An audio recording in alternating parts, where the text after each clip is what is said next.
Welcome back to History of the Ancient Near East. I'm your instructor, Justin Singleton. Continuing on with the early Bronze Age, we move away from Mesopotamia and down into Egypt. While in Egypt, having already discussed the Stone Age, we begin with the early Bronze Age, specifically the Proto-Dynastic and Archaic or Early Dynastic period, covering dynasties 0 through 2. By the time the Akkadians were establishing an empire in Mesopotamia, Egypt had already seen 3 distinct dynasties ruling a combined kingdom. Whereas in Mesopotamia, there is seen the rise in city-states leading to empires, and indeed Mesopotamia saw an earlier rise in urbanism, dynastic Egypt is what can be termed a territorial state, or kingdom. That is, a state based on geographical location, which may include several cities, districts, towns, and villages. The early Bronze Age in Egypt begins around 3100 with the Naqada 2C period, also known as Dynasty 0. Although Egyptologists seldom use the three-age system, for comparison purposes, the early Bronze Age covers the final pre-dynastic, early dynastic, and the Old Kingdom periods in Egypt. The period prior to the early dynastic, or archaic, is termed pre-dynastic. And while this term is used here, the obvious problem with this terminology is that everything before the dynastic period should be considered pre-dynastic, not just the pre- and early Naqada tradition, which is the true limitations of the pre-dynastic. Although, as stated before, the term pre-dynastic is problematic, it is a common term used in Egyptian chronology. The period includes early urbanization, though, as in Mesopotamia, these urban centers existed independently from each other, and a rise in local elites can be identified in the Naqada 1 period. When first discovered, pre-dynastic sites and artifacts were thought to be non-Egyptian in origin because of the extreme differences in artistic qualities, and new discoveries are continuing to be found, changing an understanding of this period in Egyptian history.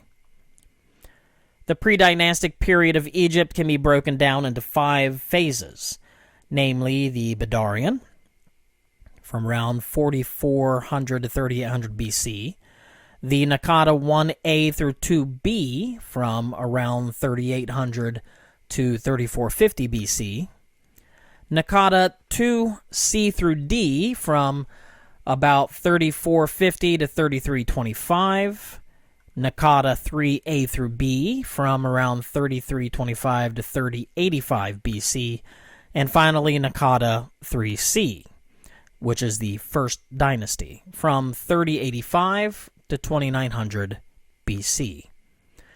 Since this current study uses the three-age system as a backdrop, the discussion here will be focused on Naqada 2C3 and following, or dynasties 00 and 0.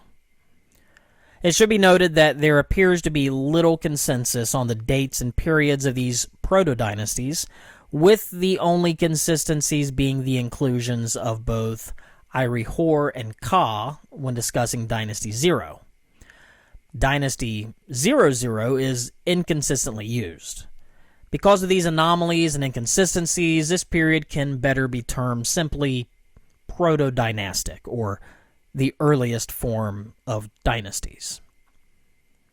Now, at this period of time, the 2 lands of Egypt, Upper Egypt, found in the south, and so named because the Nile River flows northward, and Lower Egypt, found in the north, were separated into 3 distinct regions: Upper, Middle, and Lower Egypt.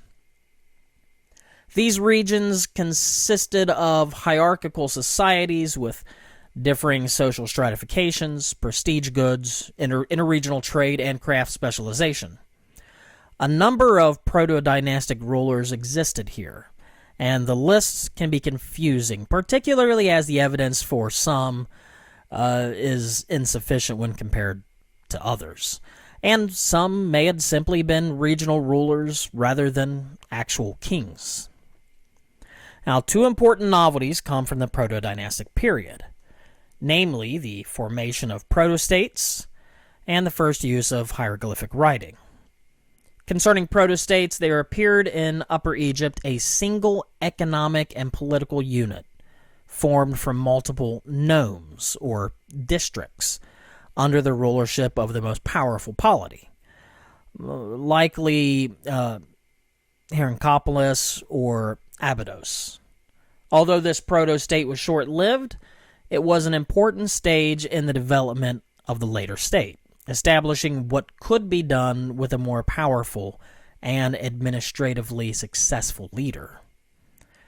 By the time writing began to appear as rudimentary elements on objects, cultural, religious, and political concepts had been fully formed.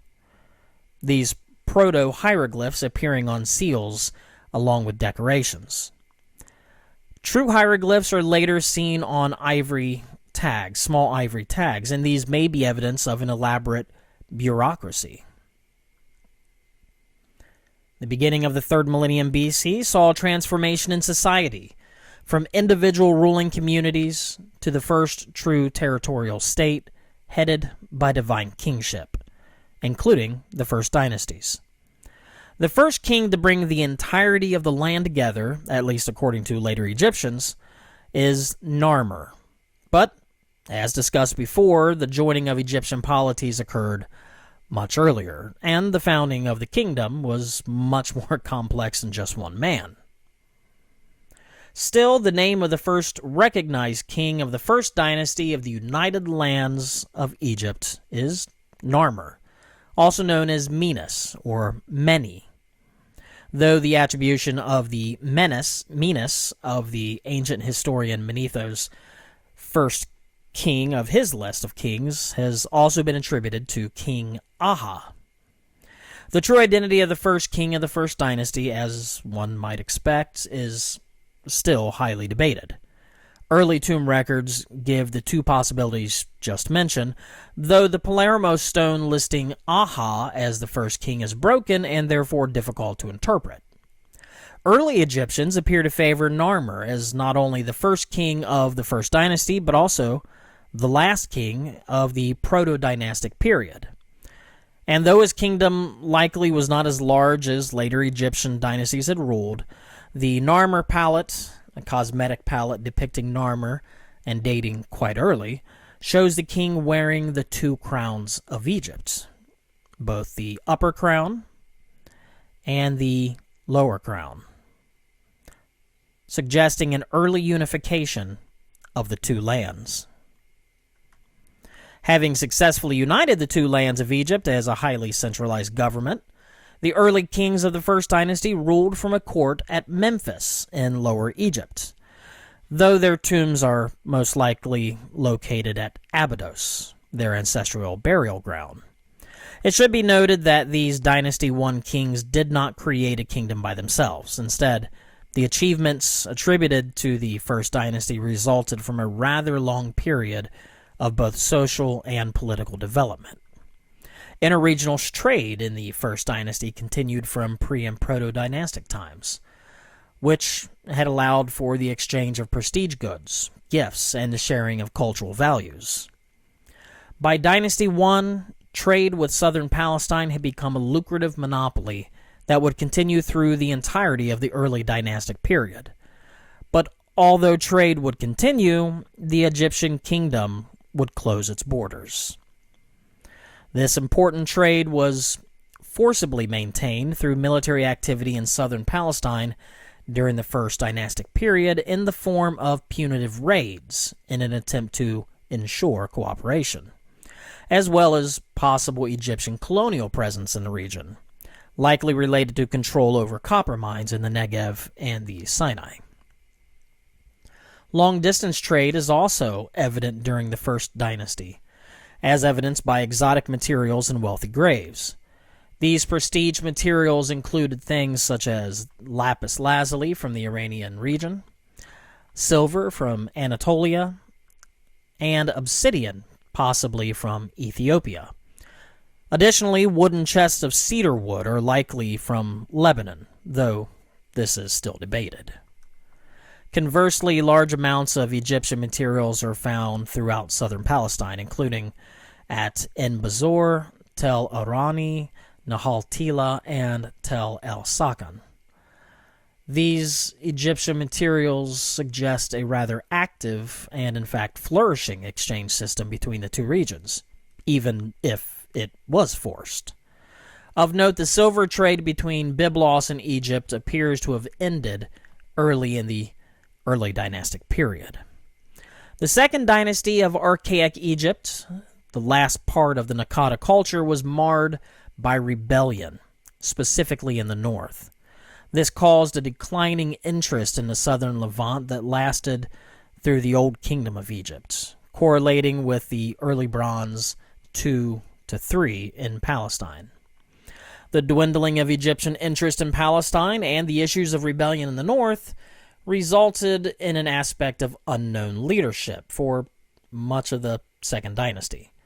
Scholars are reasonably certain of the identity of the first 5 kings in the Second Dynasty, and they're reasonably certain of the last, but the kings in between are rather obscure, as well as to what extent they actually even held authority.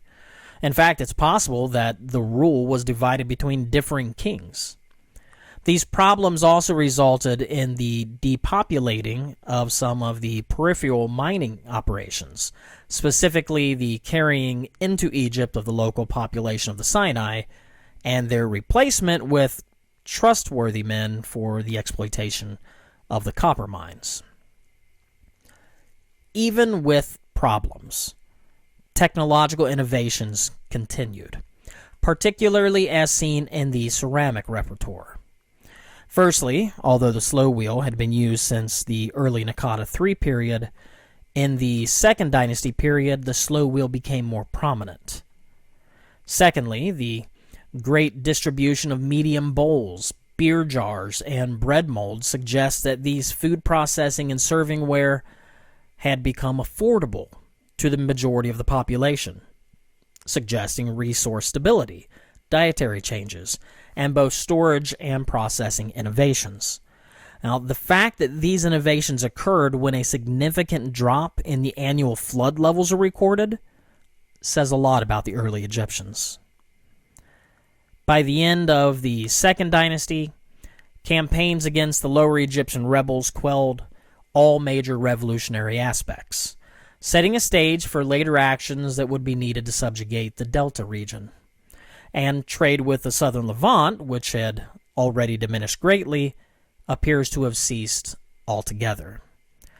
Positively, whereas the kings of the first and early second dynasties were buried at Abydos, as noted before, and whereas a shift occurred during the Second Dynasty, at the end of the Second Dynasty, kings would once again be buried in their indigenous lands, though not to the same splendor as before.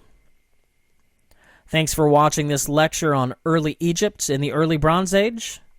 Feel free to reach out to me with any comments or questions.